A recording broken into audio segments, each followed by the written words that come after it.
So I'm Roland Cooper. I'm a regional sales manager for Banner Solutions in the Northeast. And Banner Solutions is a distributor of door hardware and access control solutions. Our customers are the resellers and installers of these products and solutions to schools, places of worship, and other public institutions. And so we're interested in talking with you this morning, Elisa, because as you can imagine, we've seen an increase in the number of calls from our customers looking for solutions to secure and lock down facilities in the event of an active shooter threat. And our customers are also challenged with finding funding for these solutions. Well, I'm glad you guys connected with me, and I definitely can talk a lot about security grants. I've been doing this for about, I think, almost 12 years, 13 years. When I first started working with grants, I was doing my master's at John Jay, and they had a phenomenal program through CUNY Research. So CUNY Research had a program where they would take all of the graduate students. A lot of them were law enforcement, military, and then just some general security consultants, and train them on how to do very specific types of assessments for customers who were applying for security grants. And as you can imagine, year after year, the funding for those grants have increased. In fact, one of the grants we're going to talk about today, which is the NSGP, the Nonprofit Security Grant Program, it's a federal grant program, that in just the last year has increased about $70 million. And with some of the other recent events that have happened, they're injecting more funding into several of these programs. So, so that's where I got started. Ever since I did that work for CUNY Research, I've gotten contracted year after year to help a lot of the clients that are applying. And then just in the last few years, really starting with COVID, I had to morph my practice in that I couldn't necessarily get into a lot of the buildings. So we turned our program into a little bit of a virtual program. I still do on-site assessments, but for the folks that maybe are out of state or can't pay for us to physically come on site, we do have a lower cost option where we will coach them through doing their own assessment. We'll check their work, and we will help, help them apply for whichever grant program they're going for. And it's been growing, and it's been fairly successful. We've helped a lot of people get money over the years, and it's sad that we need this program, but I like working with schools and synagogues, churches, hospitals. You know, it's good work. Good. And just to introduce myself, my name is Travis Howell, and I'm one of the marketing managers here at Banner Solutions. And you know, typically we as a wholesale supplier of security hardware, our conversations, whether it's on the marketing side or in talking directly with our customers, it's about products. And that's usually what we talk about. But today in this conversation, we're taking a few steps back in the process, and we're not going to be talking about products. We're going to be talking about funding. And it's an area that, you know, we at Banner Solutions are not generally part of that conversation. And so we're not experts in that area. So, which is why it was great to connect with you, Elisa, and be able to bring you into this conversation. Because we do know that many of our customers, the security dealers and installers, they are working closely with the local schools and other facilities. And so they can be a source of information for regarding funding. Well, and just before we started the conversation this morning, I mentioned that, you know, your team can provide a valuable resource in terms of how much certain items cost. So as an example, when we're applying for the grant, particularly the NSGP grant, you have to put in a request for how much funding you want for each category. And there are many different categories. You can apply for funds to, you know, increase your camera count, to harden your windows so you can get glass film, or you can, of course, you know, request funding for doors and locks. but you have to give them some sort of budgetary number. Now, you're not married to that number, but it's a challenging thing for someone who doesn't do this type of installation every day to budget that kind of number. So for you, providing the resources, the cost estimates to clients that I work with, that's really, really helpful. I guess as a starting point, what type of funding is available out there? So I'm going to go ahead and share my screen. Mm-hmm. So there is a lot of funding out there, and there's different types of funding. Right now, we're really just going to focus, just for today's conversation, we're going to focus on the security specific grants, but I also have a team of folks that are all things grants. They look at databases of different types of grants that are out there, combing through and seeing what grants will allow you to spend money on security related items, whether it's training, glass film, locks, whatever. But these are the ones that I focus on the most. The NSGP, which is probably one of the most popular over the last decade or so. I would say probably 90–95% of the people I work with are going after the nonprofit security grant program. That's the federal program. In fiscal year 22, they gave away just over $250 million. And then the COPS grant is sort of right behind it. That's the Stop School Violence program. And that in fiscal year 22, they gave away about $53 million. Now, the differences between the two, the COPS grant might be smaller, but the per dollar value per grant is definitely higher. So COPS gave away about $500,000 per grant award, whereas the NSGP gave up to $150,000. However, it's $150,000 per building. So the next question that I get from a lot of my clients is, well, I have a campus of 3 or 4 buildings. Can I apply for $150,000 for each building? You can. If it is a separate physical address, you can apply. You could send in 4 separate grants each year, and you can apply year after year. So, and I have a lot of customers that apply year after year and often win. So it really, it's a very competitive process, the NSGP, but if you know what you're doing and you know how to properly do your assessment and to fill out what's called the investment justification, which is essentially the application, that's going to put you in the best position to win one of these grants. And then there's state and local grants. And I have some resources that I can share with you guys for any of your customers that are interested. And it's a state-by-state list with links for those specific state agencies that you can reach out to find out what local grants or state grants are available. Here in the Northeast, over the last decade, I've worked on a few New York City hate crime grants, and those are a little bit smaller. They're roughly around $50,000 to $75,000.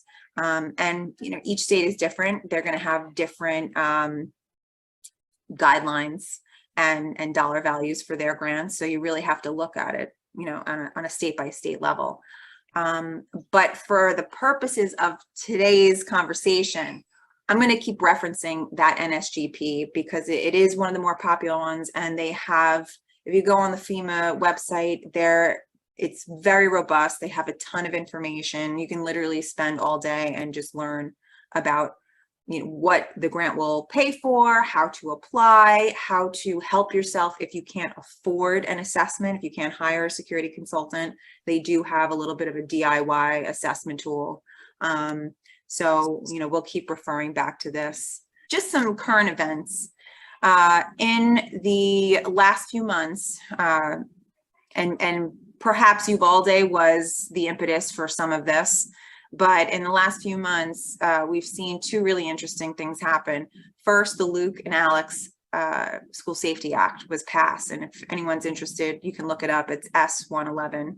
And part of that bill stipulated that the government is going to push more funds for grant programs like the COPS grant. And please don't quote me, but I believe they stated something like $300 million would be going for grant funding.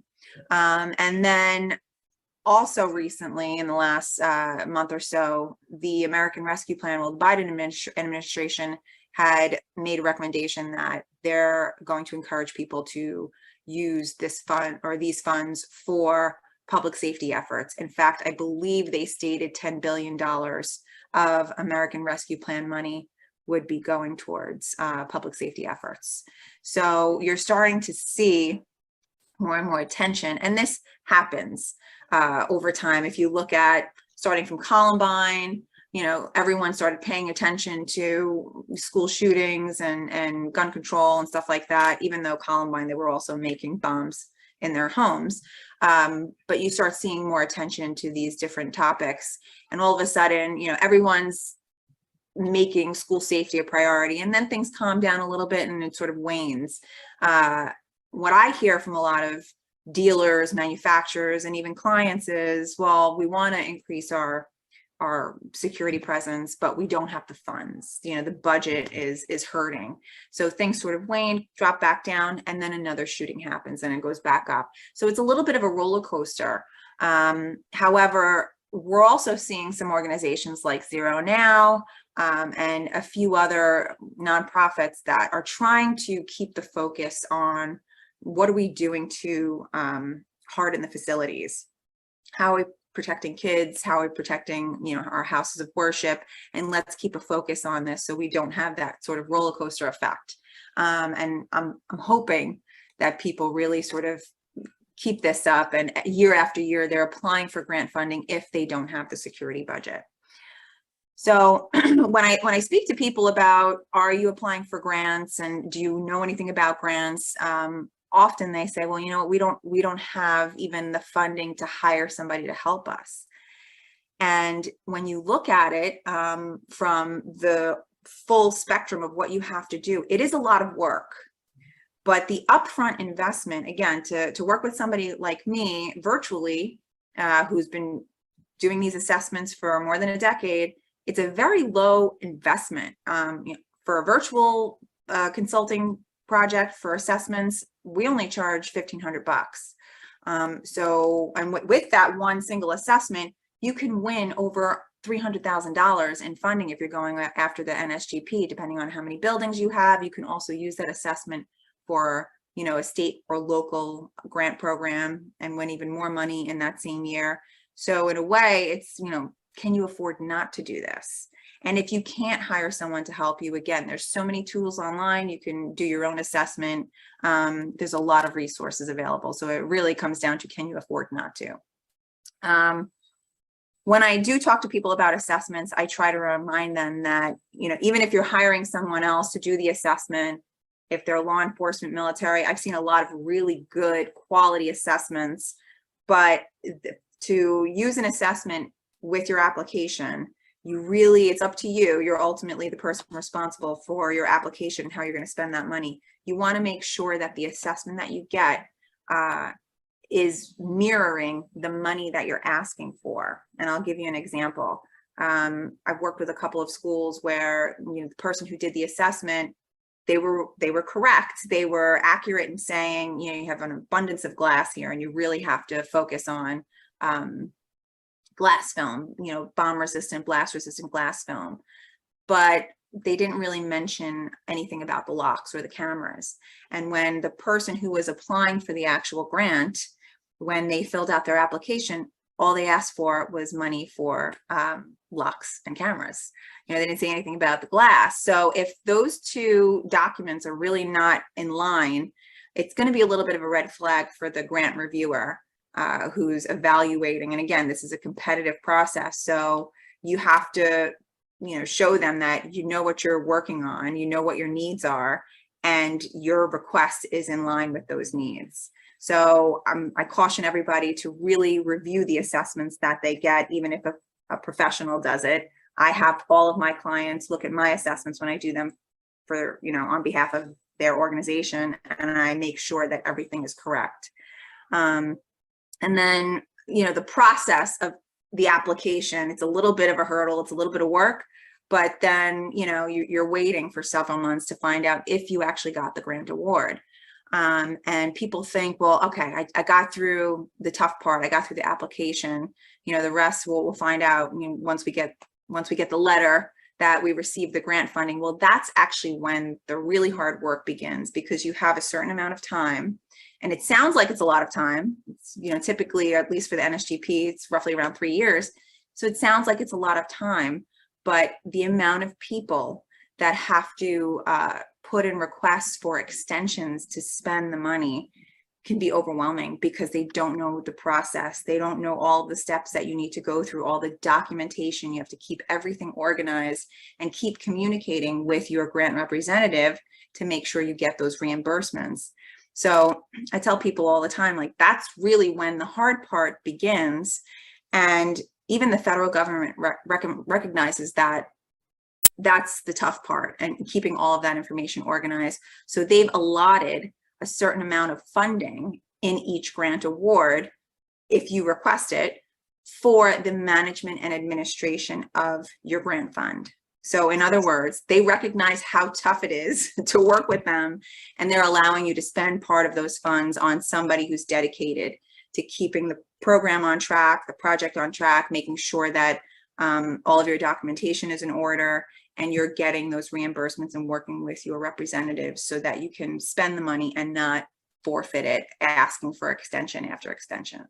So who typically manages that within the customer or at the customer level? So that's a good question. It really kind of depends on you. If you as the applicant, you can decide, well, I can manage this process, and I'm going to fill out my own application, and I'll hire somebody to do the assessment. So if you put your name down in the application and you say, I'm going to be the point person for my organization to connect with my grant representative, then the onus is on you.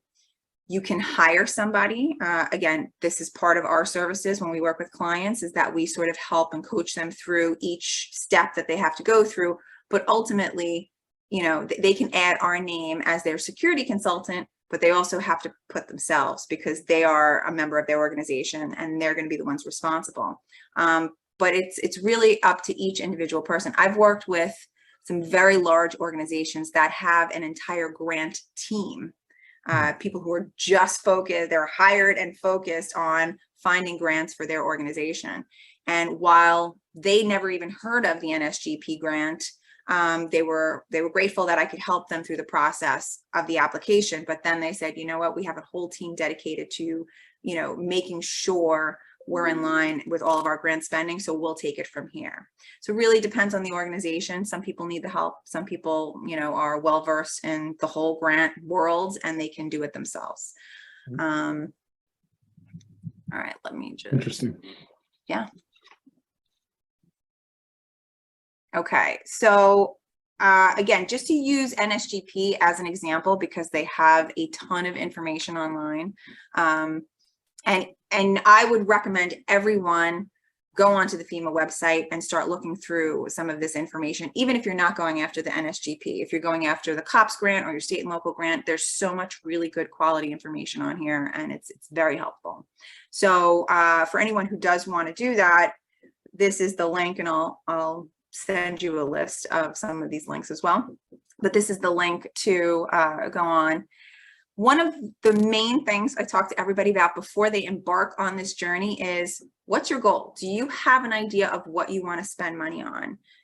Quite often they do. They say, oh, I saw this great new technology and I think it would be really helpful and I want to implement it in my school. I always caution them to make sure you can actually spend the funds on that product.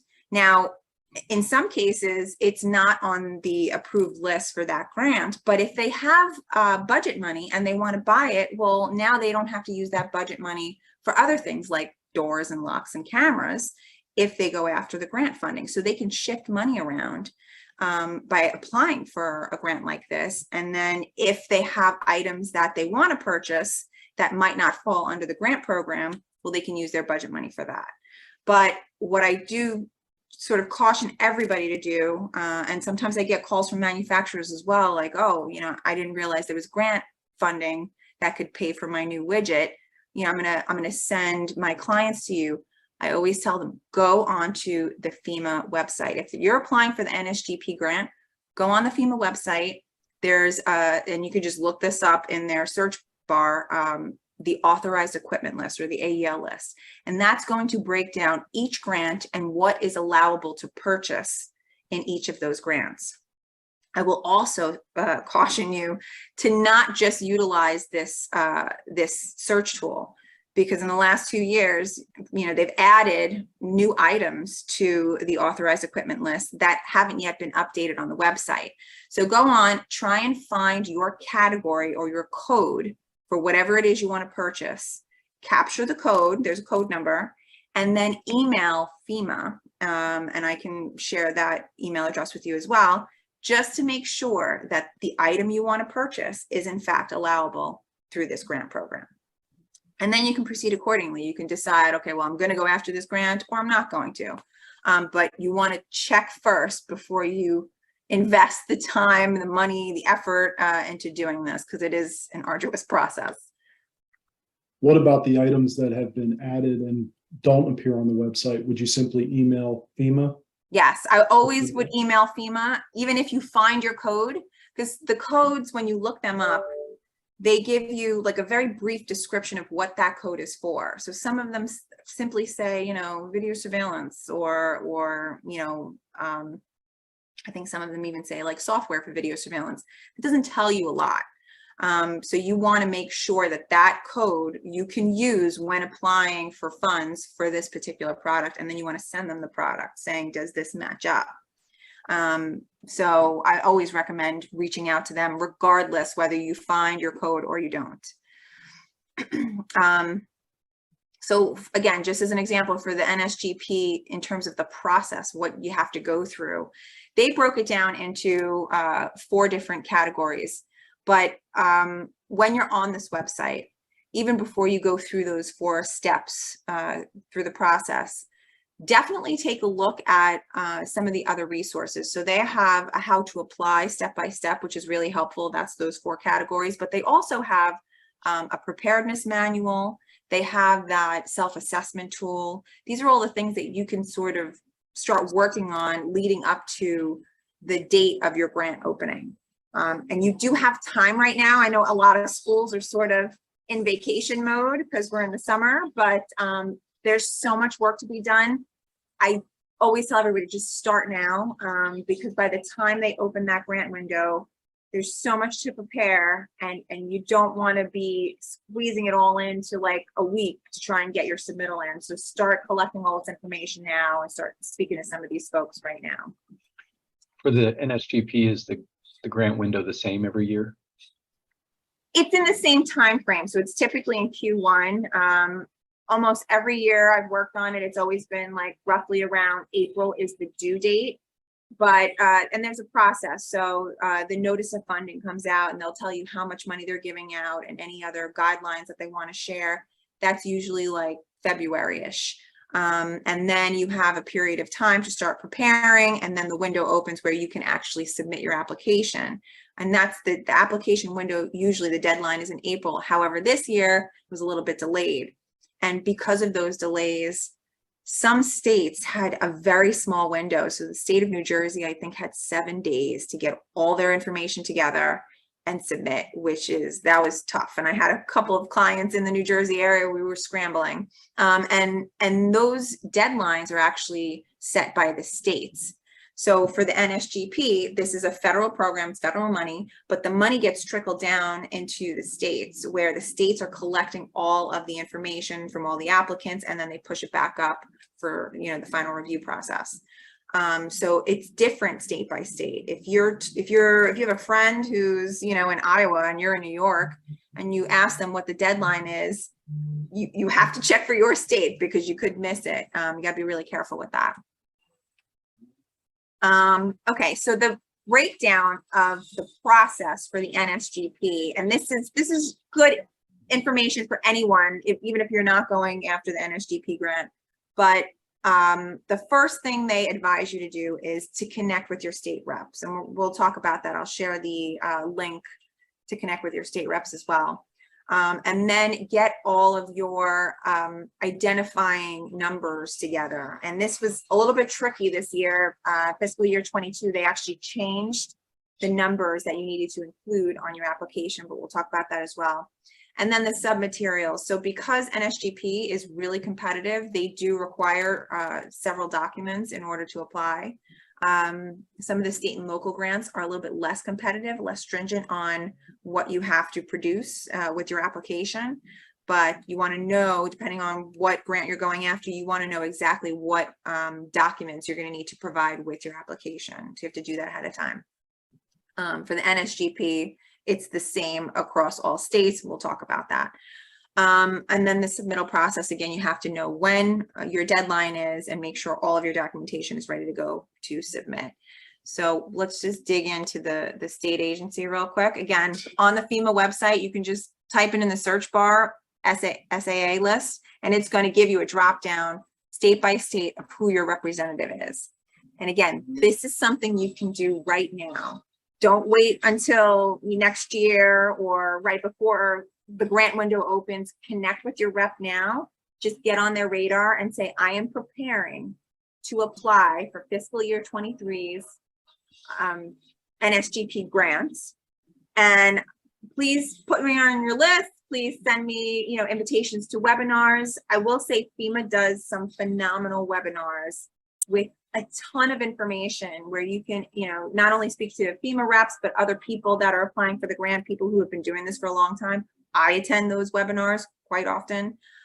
So I encourage everyone to at least jump on one webinar before, the grant window opens. And so just to get on your state reps radar so they can share any information with you and they know that you're going to expect an application from your organization, you can do that right now. All right. The next item that they had on that list was the UEI number. So for anyone watching, you may be familiar with what's known as a DUNS number or Dun and Bradstreet number.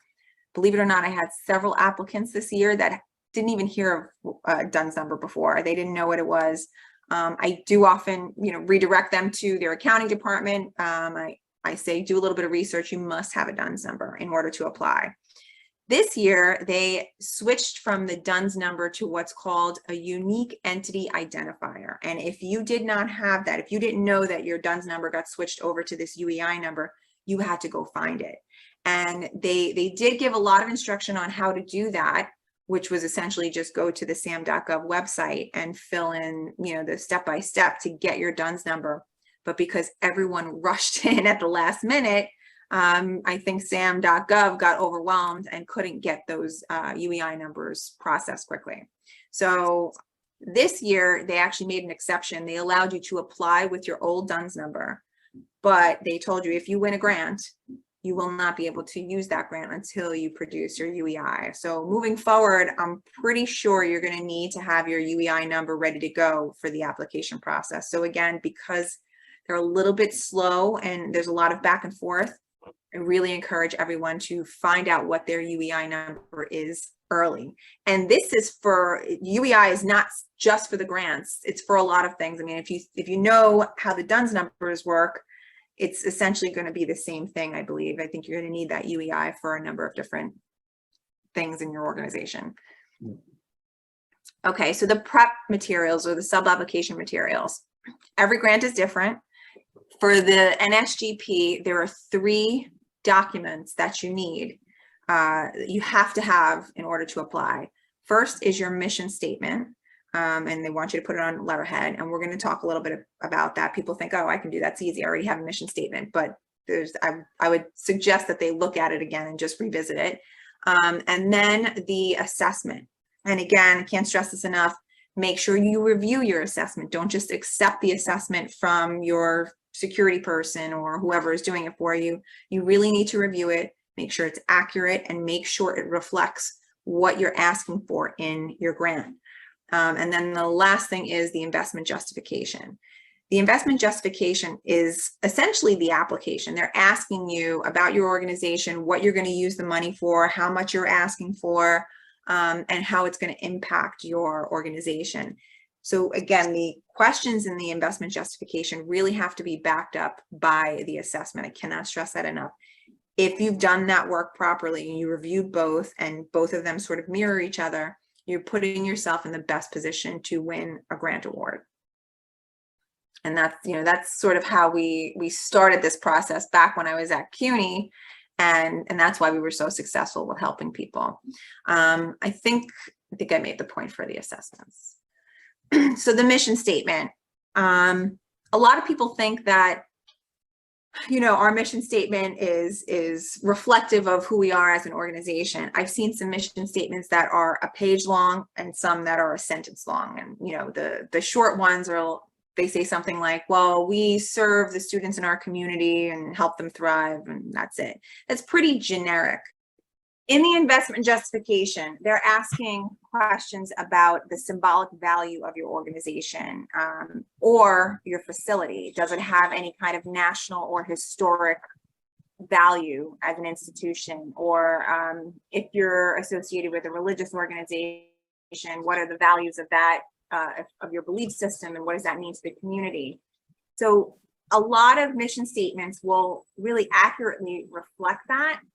And if you have a fairly robust mission statement that reflects those values or the historic value of your institution or whatever it is, that's going to, again, sort of position you to be a really solid candidate for one of these grants. So when I see a mission statement on letterhead that's like 2 sentences long and does not address the value of your organization to the larger community, or anything like that, I do advise people, you might want to just add a little bit of detail here, because through the whole process, the mission statement, the investment justification, the assessment, you are building your case for why they should be giving you this money, that you might be a higher target for terrorist activity because of our religious beliefs or because of the community that we serve.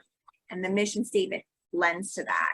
So, I'm not telling anyone to embellish ever or flat out lie, but you want to paint the picture of why your organization is important to the community, why they might, attract negative activity. Sure. So in the investment justification, they break it down into several points, right? So I'm just going to move forward slides. These are the 7 sections of the investment justification, or at least the one that they used for fiscal year 22. Now, they've been using pretty much the same sort of format of questioning for the last, I would say, decade.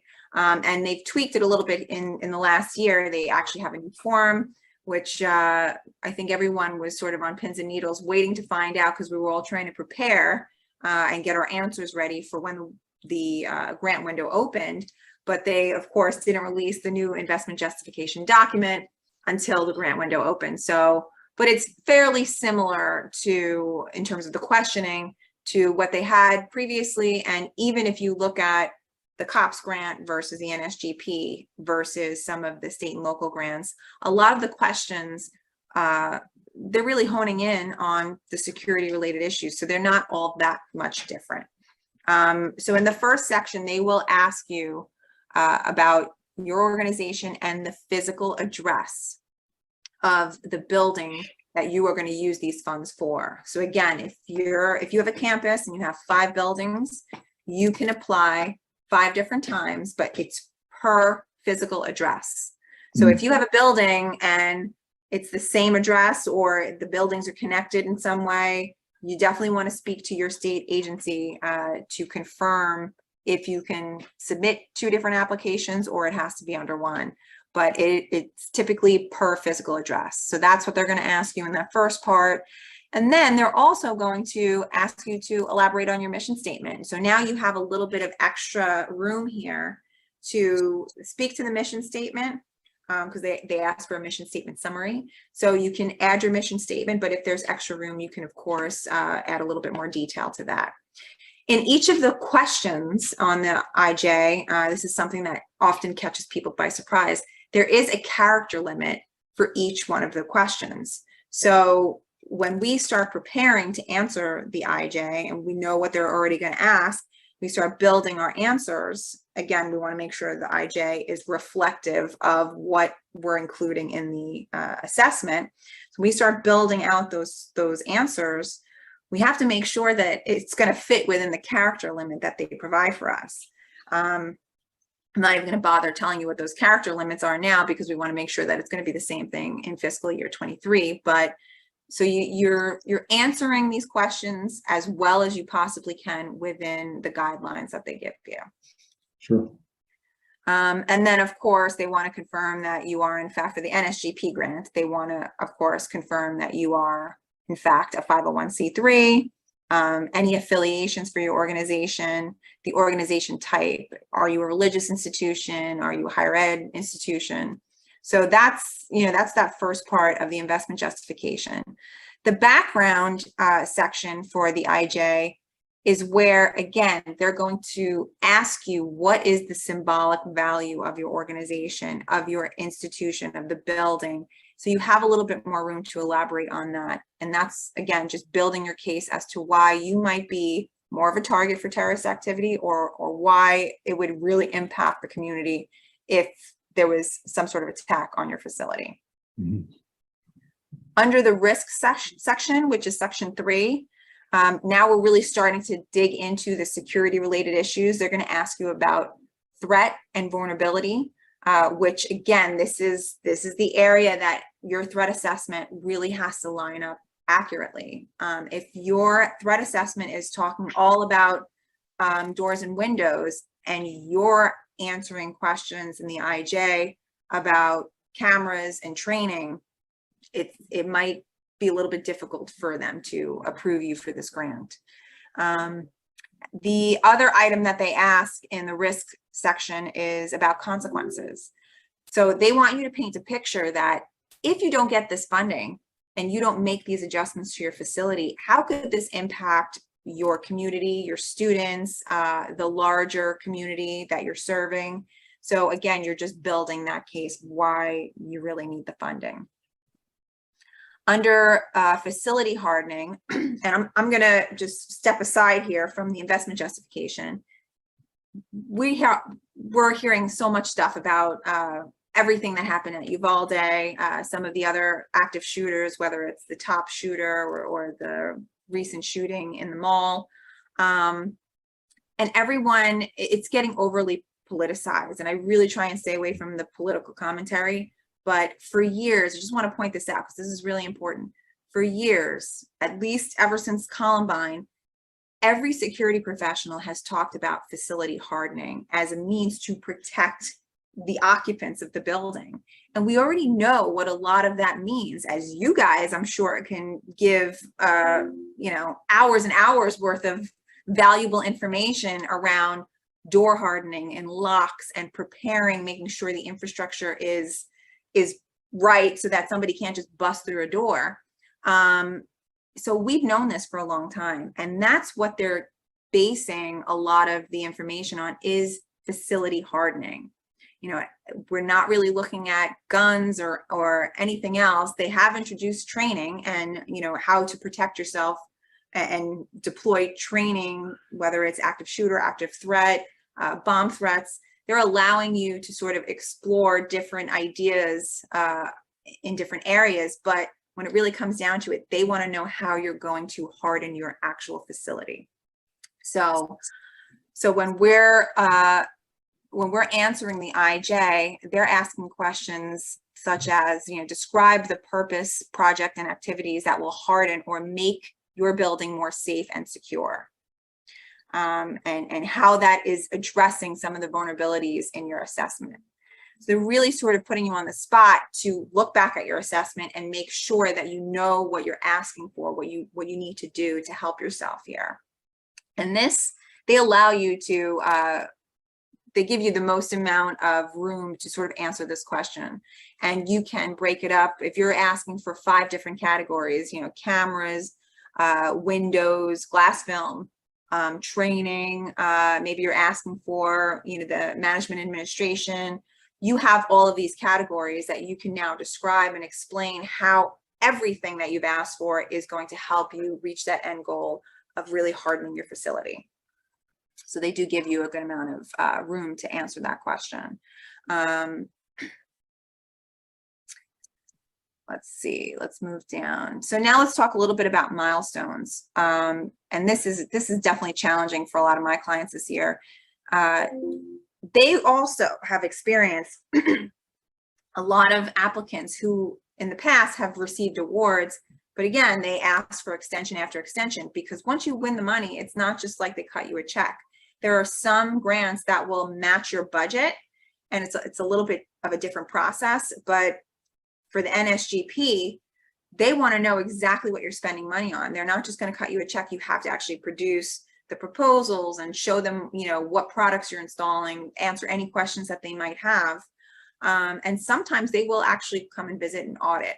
I don't have any clients. I think one client that said they received a visit, but so I don't know that they do that very often, but you have to make sure that if you say you're spending money on locks, you're actually installing locks in your facility. You're not using it for something else. So they want to know, how are you setting these milestones? If you're going to be installing locks and cameras, when are you going to start collecting bids? When are you going to start, you know, evaluating different products? When is your project going to kick off in terms of the construction? And then are you able to meet the milestones that we're setting forth in our guidelines? If you can't spend all this money in the 3 years that we're giving you, you have to explain why. We don't want you to come back to us and ask for an extension because you're not organized, you don't have somebody dedicated to spending this grant, right? So they want to make sure you can do that. Is the money issued on a draw, like as you hit those milestones?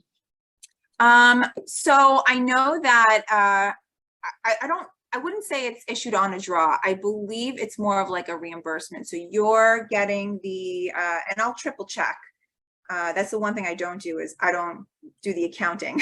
But the clients that I work with, when we talk to our grant representative, we will show them the quotes that we're receiving from our bidders, and we'll say, here's why we're selecting this specific product. In all of our research, we decided this is the product that we want to go with. This is how much it costs. I often get the MSRP from the manufacturer just to have that documented, that we're doing our research. We're not getting ripped off by the integrator. And then also with the integrator, they have to show that they are in fact charging what they're charging per item. We've gotten some quotes where they give us like a one lump sum. Can't use that. We need to see that breakdown because we have to explain it to our grant rep. And that becomes a challenge, because I've worked with some institutions that had to move off of the incumbent integrator there because they just did not have the ability to break it down by line item. And it's unfortunate, but we can't move forward. We're not going to get our reimbursement unless we can show them that detailed document of, here's what we're spending our money on. Here's how much it costs. We've done our homework. We know what the MSRP is, and we're able to fit this in the budget that you gave us. So I don't know if that answers your question. Yeah. Okay. All right. So let's just go back. So those are the milestones. And then of course, on the project management side, this is where you're going to name someone in your organization that's the point of contact for the grant representative to reach out to make sure that they are in fact doing everything they need to do. A lot of people don't realize that when you get the grant award, before you do anything else, you have to publish an ad in the paper announcing your grant award, that you're going to be looking for bids, the type of project, the type of installation that you're going to be doing. That sometimes catches people off guard, but it's a fairly simple item to complete. And then once that's done, then you can start the process of speaking to the different integrators, looking at the different projects or products out there and evaluating what you're going to install. But that person who's managing that process from your organization has to be named in the investment justification. You can also name a third party like myself as a consultant. We're also working with a consulting firm to help us through the process. If you're asking for funds to pay for the management and administration of that grant, that they call that the M&A, it's 5% per NSGP grant. you want to name that person. You want to let them know that, yes, we have somebody that is going to help us with the M&A. And then lastly, the impact. This is, well, in the previous year, there were two main points that they wanted to know under the impact section, which is, you know, how is this project, how are these funds and the project that you're going to spend the funds on, how is it going to impact your organization? How is it going to help you to protect your community, protect your students? You want to paint that picture for them. And then, of course, they want to know, did you receive any funds in previous years? Now, they don't really give you a lot of pointers on how to be more competitive during this process. They try to be like very vague in a lot of their answers. But this year they did mention that if you hadn't received a grant in previous years, you were going to get some extra points. They want to make sure that everyone has a chance to receive funding and help themselves, which is great. And so that covers the investment justification. So one question that I just had on the project management side, what role is it at the facility that usually ends up being the point person? I'm not sure I understand what you mean. Well, so at the school or, you know, at the facility, who is it that is the kind of signs off on owning the grant process? Again, it's up to your organization. I've seen people where apply enlisting the executive director's name, and quite often the executive director has no time to look at the grant, so they pass it off to their administrator. Sometimes they put their administrator's name on as the point person. So my recommendation is whoever's name you put on there, make sure it's someone who has skin in the game. I've seen a lot of people, you know, again, put an administrator's name on there where they don't have a clue what they're doing. They're so overloaded as it is. And that's the last thing on their lists because it's not burning and urgent for them to pay attention to. You have this 3-year window and they keep pushing it off. And then it starts to pile up and now you have to ask for an extension. So make sure that person is going to be focused, has the ability and the tools and the resources to actually focus on this project. Otherwise, you're going to find yourself asking for an extension. But also equally, if you're getting someone, a third party, if they're not dedicated to your project, same thing. There's really no skin in the game for them, especially if you're paying them and you're paying them up front. They kind of don't care. It's not their facility. Even on the grant writing side, and if anyone has attended the FEMA website or the FEMA webinars, they will tell you that one of the main reasons why they reject applications is because they see a lot of copy and paste.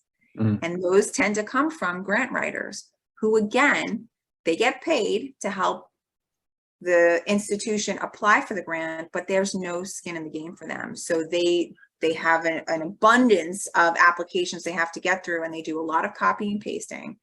And then the applicant doesn't know to check themselves and make sure that everything is accurate, and they just allow them to submit. Well, ultimately, you're paying that person. It's still up to you. It's still your responsibility to make sure all the information is accurate. And I am the first person to ask my clients, please check my work. Please double check. You know your facility better than I do. You live in it all day long. Check everything that I've written in here for you. Make sure it's accurate. Good. So I'm gonna go back to the slides. Those consulting services is something that a lot of people don't know. And it's not the case for every single grant, but for the NSGP, they will pay for those consulting services, that M&A money.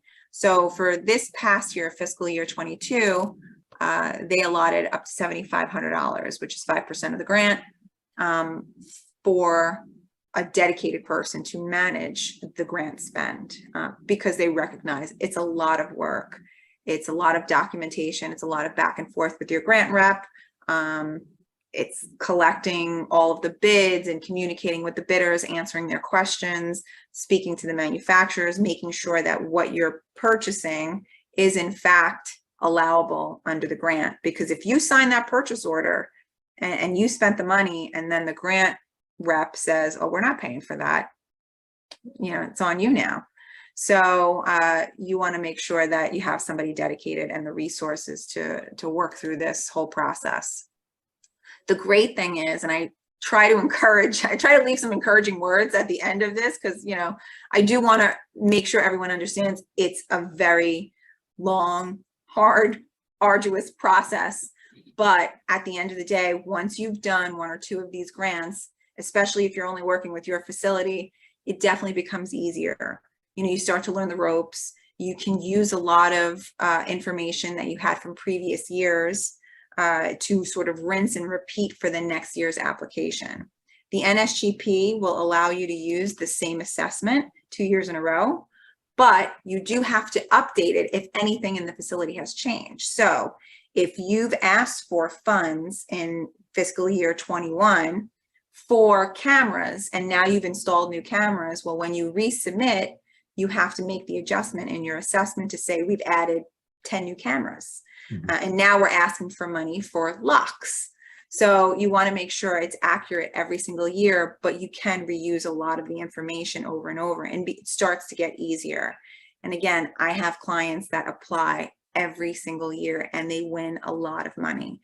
So again, if you have somebody really dedicated to that management and administration process, it becomes easy really, really fast, because they're going to be organized. They're going to keep everything documented, everything in a central file, so that when you have to refer back to it, and that's how we do it anyway. We try to be as organized as we can. So, so that's it. You know, I say to everybody at this point in time, with everything that's going on, can you afford not to do this? If you have plenty of budget and you can accomplish everything you want to do for your security program, God bless you. But if you don't, you need to start going after some of these grants. And I also want to throw out there, I don't charge to review anyone's assessment. I'm not the be all end all, but I've been doing it for a long time, and I can definitely spot certain things or make some recommendations that maybe somebody might have overlooked. So I do that for free. If anybody ever wants to share their assessment with me, I'm happy to take a look at it and give my opinion. Or if anyone has questions, I give a lot of free information out, a lot of free resources, just because I genuinely feel like this is a really important thing to share. I would never charge anyone to just give free resources that they can find online. So if anyone has questions or want to dig into the COPS grant or the NSGP, or even want that state and local list, please email me. I'm happy to share that with you. Can facilities apply for multiple grants at the same time? So could you get an NSGP grant and a COPS grant to you in the same year? As long as you qualify for each. So if you're a hospital, you can't apply for the COPS grant because that's specific to schools. But if you're a nonprofit hospital, you can apply for the NSGP. Same thing on the state and local side. I have a lot of schools and houses of worship that apply for the NSGP and the hate crimes grant. So they'll win, 150, depending on how many buildings they apply for. They'll win 150 with the NSGP, but then they'll also win 75,000 with the state and local grant. So yes, you can apply for multiple.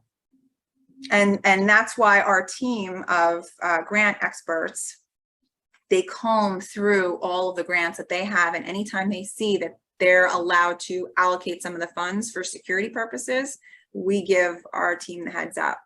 So it might not be a security specific grant, but they'll allow you to spend some money on security related items.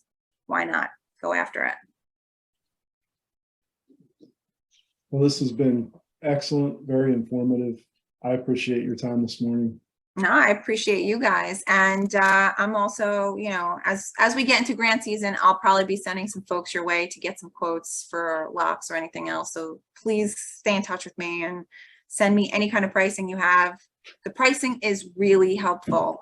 Even if it's just MSRP, we're not worried about the discounts right now. We just want to make sure that we have a rough order of magnitude of what people can spend money on. And I also try to help anyone who doesn't win a grant. So a lot of my clients, and even a lot of the work that I do pro bono for, especially if it's school. I can't stand the idea of a school not being able to do this because they didn't have the resources to pay me. So I will do some of this pro bono, but if they don't get the grant, I try to direct them to other solutions, even if it's a secondary security device. I know there's a little controversy sometimes over those, but I'd rather them have some type of solution, and everyone has to decide what's right for their own facility. I can't do that for them. You know, unless they want to hire me to be their security consultant, then I could advise them. But, you know, you have to make the determination of what is the right solution for your organization, for the demographic that you're serving. And if you can't afford, if you don't get the grant and you can't afford some expensive equipment, what else is out there for you? How else can you protect yourself? So, so if you have any other solutions like that, particularly low-cost solutions, please share them. Yep. Okay. Well, Any Lisa, parting words? Yeah, Lisa, thank you so much. Thank you for your time and your expertise today. This is wonderful. Thanks. I appreciate it. yeah.